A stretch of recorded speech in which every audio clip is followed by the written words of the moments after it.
Noong October 16, nag-press briefing ako tungkol sa mga contractor appointees ng DPWH na ako ay napapasalamat.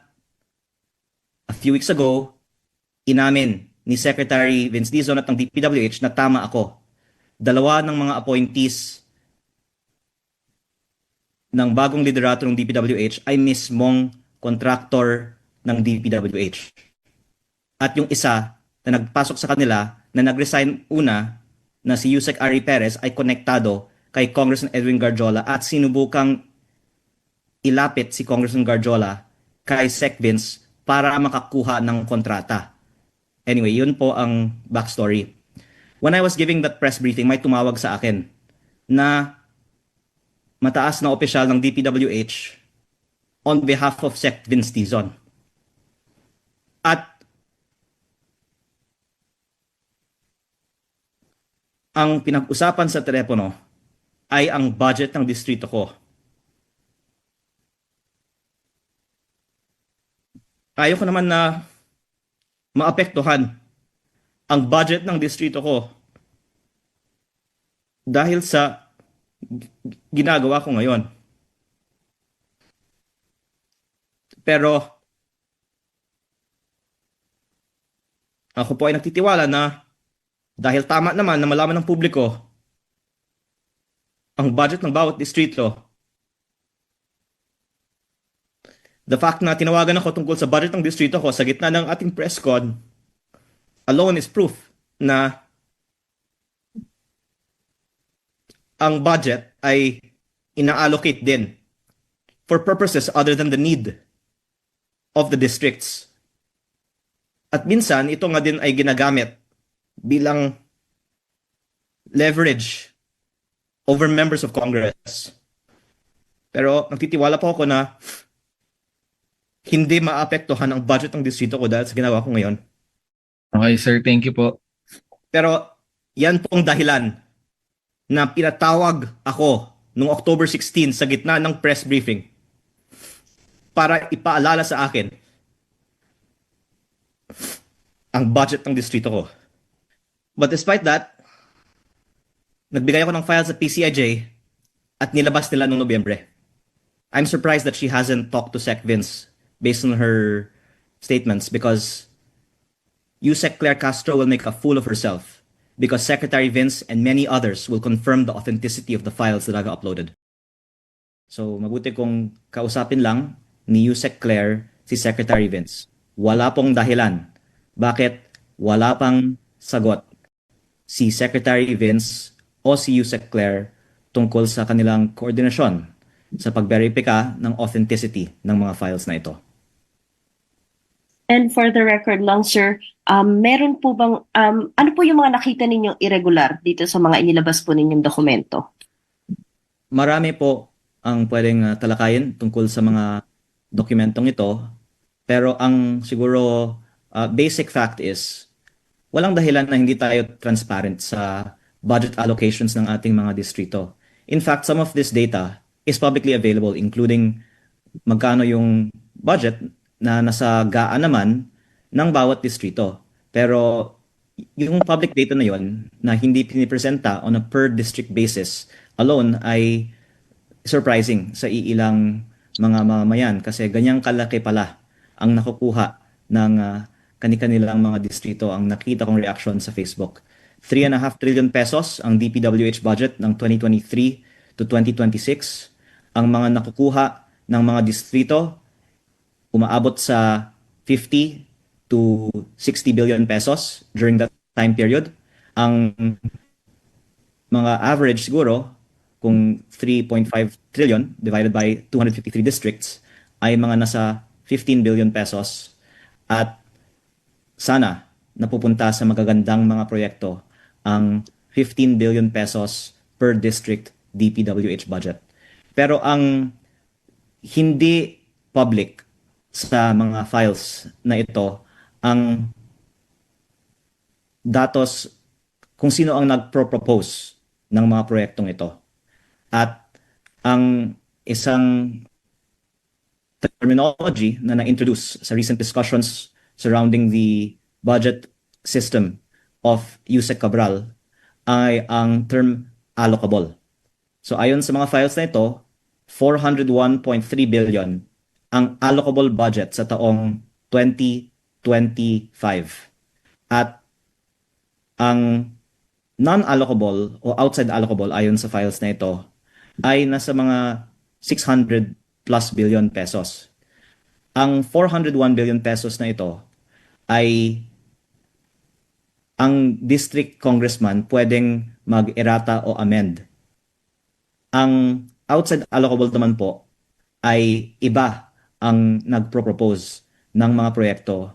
Maaaring meron din input or meron din alokasyon ang mga district congressman sa outside allocable. At yun din po ay pwedeng ipaliwanag ng DPWH paano dinidecide yung proponents para sa outside allocable. Pero para sa very short appreciation ng publiko, ang magandang tignan nga po ay magkano ang allocable budget ng bawat district representative at tanungin paano ni Yusek Cabral kinompute ito. Ibinahagi po ni Yusek Cabral sa akin noong June 11 sa aming unang meeting sa kanyang opisina ang kanyang high-level budget allocation formula. At meron nga siya pong acronym dito, yung acronym nga niya po ay ang kanyang Baseline Balanced Managed Parametric Formula adopted in the National Expenditure Program Preparation. Pero ang lumalabas ay hindi naman ayon sa populasyon, land area o pangangailangan ang budgetary allocation kasi may ilang mga distrito na napakalaki ang alokasyon kahit na mas maliit ang kanilang populasyon kaysa sa mga malalaking distrito na malaki ang pangangailangan pero maliit ang alokasyon. At ang nasabi ko na nga din po sa ibang mga interviews ay napansin ko nga po na may mga distrito na malaki ang populasyon at marami din po kasing mga contractor doon. Kaya maganda na isiwalat sa publiko ang budget ng bawat distrito at bahala na lang po ang publiko maghusga ano ang naging basehan para sa alokasyon ng DPWH sa kanilang mga budget. Wala pong dahilan na mag-cast doubt si Yusek Castro sa in-upload kong data. At I'm sorry to say this, but I think she will make a fool of herself because Secretary Vince and others in DPWH and others in Congress will confirm the authenticity of the files that I've uploaded. Okay. So basically you're saying may formula, hindi nasunod. Is that irregular? Hello? Wala pong formula. Ang una-unang sinasabi ko po ay kahit na hindi ako magsabi na may irregularity dito, mabuting malaman ng publiko ilang bilyon ang DPWH budget ng kanilang mga distrito taon-taon at sa nakaraang mga taon. Baka yung irregular nga dito, bakit ayaw isa publiko ang budget ng bawat distrito sa Pilipinas? Yan po ang irregular. Dapat malaman ng taong bayan saan napunta ang 3.5 trillion pesos budget. Kahit sino na magbibigay ng kanilang opinion, sa tingin ko naman wala naman mag-argue against the need for transparency on the per district budget allocation. Yes, we agree on the transparency, but I just mean, So meron po ba kayong plan? yung irregular po sa akin is actually not the data. It's more the reaction na parang hindi pa nga nila isinasa sa publiko ang kanilang available na budget data. Naglabas lang ako ng budget data tapos ganito po ang kanilang reaction. And all this time, until I brought it out, at ang data na ito ay nasa kamay ng napakaraming mga miyembro ng Kongreso at DPWH din, itinatago pa ang available naman pong data tungkol sa DPWH budget per district. Okay. So just to clarify, sir, will this, are you seeing that this is just for transparency and you're not seeing any irregularity? Ang ICI at Ombudsman ay gumagawa ng mga investigasyon pa tungkol sa mga irregularities, linking, for example, the proponents of projects to the contractors who are eventually awarded the projects. The budget data is a starting point. There might be some cases where prima facie the proponent is linked to the contractor, and that is an irregularity. But in other cases, there might have to be some further research on if there is a relationship between the proponent and the contractor, and maybe AMLAC can help find out if there was a financial transaction behind the insertion. But I think the most irregular thing here is bakit itinatago all these years yung budget per district data ng DPWH. At babanggitin ko lang din po na nung September, sinabi ni Sec Vince, isa sa publiko niya ito. Marami pong nagtatanong sa akin, bakit ko hindi ito isinapubliko nung September pa? Kasi sabi ni Sec Vince sa akin na isa sa publiko niya. Aaminin ko din po, marami sa Kongreso, nung sinabi ko gusto ko mag-privilege speech para isapubliko ito, nakiusap sa akin na wag isapubliko ito. Kaya mas gusto ko sana na si Sec Vince na lang ang magsasapubliko nito para hindi ako ang sisisihin ng ating mga kasamahan. Kahit hindi po ako kasama sa kwento, gusto ko lang lumabas ang istorya na to. At hindi po ito naitanong pa ng ibang mga media, pero naisapubliko na nga ito ng PCIJ noong Nobyembre. At meron po silang anonymous source para sa kanilang file. Meron pong ibang mga file sa kanilang istorya na galing sa ibang source. Pero ang ibang mga files ng PCIJ sa kanilang story noong November ay ako. Kaya kahit hindi po ako kasama sa story, okay lang sa akin. Gusto ko lang maisapubliko ang data ng budget per district. Noong November din, pinakita ko sa ICI at sa Ombudsman ang buong file na nakuha ko mula sa opisina ni Yusek Cabral at sinabi nila sa akin then, only then did they see it. And I'm thankful that this Tuesday, the DPWH finally turned it over to the Ombudsman after all of this happened. I think that I was the one who, in good faith, showed it to them in November, and yet I don't know why people are asking why I'm only talking about this now. I gave an interview in November also talking about this list, in fact, several interviews, and was saying that Yusek Cabral knows more about the DPWH budget than any other official, and that she should be made a state witness.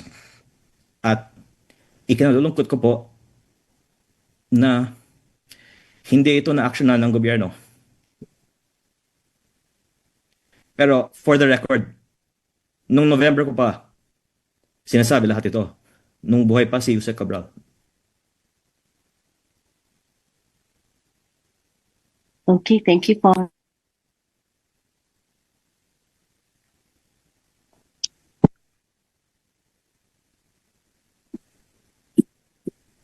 Sir, ay, sorry, Marian, go ahead. Sige, go ahead ate. Come on na. Sir, itatanong ko lang yung in-upload nyo na 2023 to 2026 data. Meron din bang irregular doon? Again, yung irregular, bakit hindi ito inilalabas after all these years? Ang taong bayan ay may karapatan na malaman saan napunta yung 3.5 trillion pesos. Pero aaminin ko, maraming mga kasamahan ko sa Kongreso galit dahil ngayon nagtatanong ang mga taong bayan sa social media, ang laki pala ng budget, saan napunta? Maraming siguradong nakiusap din kay Sec Vince na wag isapubliko ito. Pero sinabi sa akin ni Sec Vince noong September na gusto niyang maisapubliko ito. Kaya ako gusto nung una na si Sec Vince na lang ang magsapubliko nito para hindi ka questionin pa ng ibang mga ahensya ng gobyerno katulad ni Yusek Claire Castro ang authenticity na ito. Pero si Sec Vince mismo ang nagbigay sa akin ng ibang mga files dito. Hindi nga si Yusek Cabral ang nagbigay ng ilang mga files dito sa akin. Si Sec Vince ang nagpabigay sa akin ng ilang mga files dito. Kaya, I'm sorry, but there's a reason, I suppose, na hindi pa nagpahayag si Secretary Vince sa media. I don't know why Yusek Claire is not coordinating with him. Yusek Claire Castro will make a fool of herself because Sec Vince will confirm the authenticity of the files that I've uploaded. Sir, I am assuming that you saw the YouTube live of Yusek Claire Castro earlier today. Would you like to address her statements? I already did that. I don't know why she hasn't updated us on whether she's talked to Sec Vince, but the fact that she keeps on making statements, casting doubt on these files, might mean she might not have even talked to Sec Vince yet. And the dozens of other people that have these same files, Yusek Claire Castro will make a fool of herself because Secretary Vince and many other people will confirm the authenticity of the files that I've uploaded. Sir, Yusek Castro also said that but hindi na lang daw kayo mag-file ng case. As I said a while ago, the budget data is not the full picture to file a case, but it should have been given to the ICI and the Ombudsman since September, as I discussed with Secretary Vince Dizon in September. I understood when I talked with Sec Vince in September that the files would be given to the ICI and Ombudsman. And I went to the ICI and Ombudsman in November and showed them the files. I think maybe they don't even know that I did that, but that was already published. It's not my fault if they don't know what I've already published. I showed them to the ICI and the Ombudsman already in November for them to make their case. And I hadn't done it in September because I thought DPWH already did it. So I did it in November, and I'm thankful that now the DPWH has turned it over to the Ombudsman. So I would actually appreciate it if Yusek Claire Castro will give an update correcting herself because Sec Vince said that he was going to do it. I learned in November it wasn't done, and I did it. And they did it now after the public called to do it. But I hope that they can correct themselves, given that I was saying all these things since November. Sir, nako-confuse lang ako dun sa paki-clarify lang po yung earlier na sinabi nyo na walang irregular doon sa budget data and that, yun nga, hindi enough ito to file a case. So why is there a big deal Okay. on this data? Kung maaari ko pong ipaliwanag. Kung meron 20 billion peso budget ang isang distrito sa isang taon o 60 billion peso budget sa 4 na taon, that's not enough. But it's worth asking. Kung ang ibang mga distrito ay may 10 billion at ang ibang mga distrito naman ay may 30, 40, 50, 60 billion, bakit? At saka, ano ba ang status ng 30, 40, 50, or 60 billion pesos na mga proyekto sa isang distrito? Kung substandard sila, baka nagkaroon ng maanumalyang transaksyon. Sino ba yung contractor? Ano ang koneksyon ng proponent sa contractor? Yan ang investigative work na dapat gawin ng ICI at Ombudsman. Ako po ay mambabatas at isinisiwalat ko po ito in aid of legislation, lalong-lalo dahil ngayon ang budget season at matagal ko na pong pinapanukala na dapat ang budget allocation ay hindi based on discretion, kung hindi based on an equation like land area population. Tulad po ng ating national tax allotment.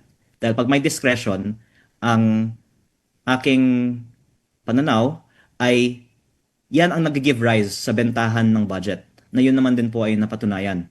Pero I'll give one example of a maanomalyang budget allocation. Sa aking sariling distrito, ginawa ko na nga po ang investigasyon. Meron pong mga projects na naitukoy sa mga files ay allocable mula sa district representative. At ang mga contractors ng mga allocable projects, sila ang malapit sa dating representante ng aking distrito. Ang iba ay kanyang mga kinakapatid o inaanak. At ang outside allocable naman sa aking distrito, kabilang po doon ang mga proyekto na nasa leadership list ni Yusek Cabral. At ang iba naman ay nasa Senti 20 list ni Yusek Cabral. At yun yung sinabi ko nung Nobyembre pa, na ayon sa mga listahan ni Yusek Cabral, tila na may pre-ordering ng mga proyekto sa DPWH-NEP. So, I gave an example kasi alam ko sa sarili kong distrito, may 6 na proyekto si Congressman Edwin Garjola. 2 sa mga proyektong ito ay nasa leadership. At paumanhin na lang po kung sino man si leadership. Pero gusto ko lang malaman sana bakit si leadership nagbigay ng 280 million pesos na pondo para sa 2 road projects sa Calatagan, Batangas. Alam ko po na may 2 road projects na ito. Marami nang pag-uusap sa Calatagan, Batangas kanino ang road projects na to. At sa listahan ni Yusek Cabral, nakapangalan nga ito kay leadership. At meron din 4 na road projects sa Tuy, Batangas na kasama sa listahan ni Yusek Cabral sa Senti 20. At alam ko din po na ang 4 na road projects na ito ay kay Congressman Edwin Garjola kasi siya mismo ay kumausap sa akin tungkol sa mga proyektong ito. At doon ko nakita na may pre-ordering kasi nung August 2024 pa ang listahang ito tapos na-award sa mga kumpanyang konektado kay Congressman Edwin Garjola sa 2025, which gives rise for the ICI and the Ombudsman to investigate potential bid rigging for these 2 projects in the 1st District Engineering Office of Batangas. So I'm using that as an example for your general question. What are the anomalies in this list? It is the basis for the ICI and the Ombudsman to connect proponents to projects and investigate if there are transactions that result in the budget insertion turning into a contract awarded to a contractor. Sir, did these things also happen in the 2026 budget? Yes. As Vice Chair of the House Committee on Appropriations, what did you do about this? By the way, yung sinasabi kong did these things happen in the 2026 budget insertions that are being hidden from the public, which I will say a bit more about later, have. And the projects have not yet been bid. Kaya baka maraming mga bid rigging ay masa-stop pa kung ma-bring to public attention ang practice na ito. Pero may isisiwalat pa ako mamaya tungkol sa mga budget insertions sa 2026.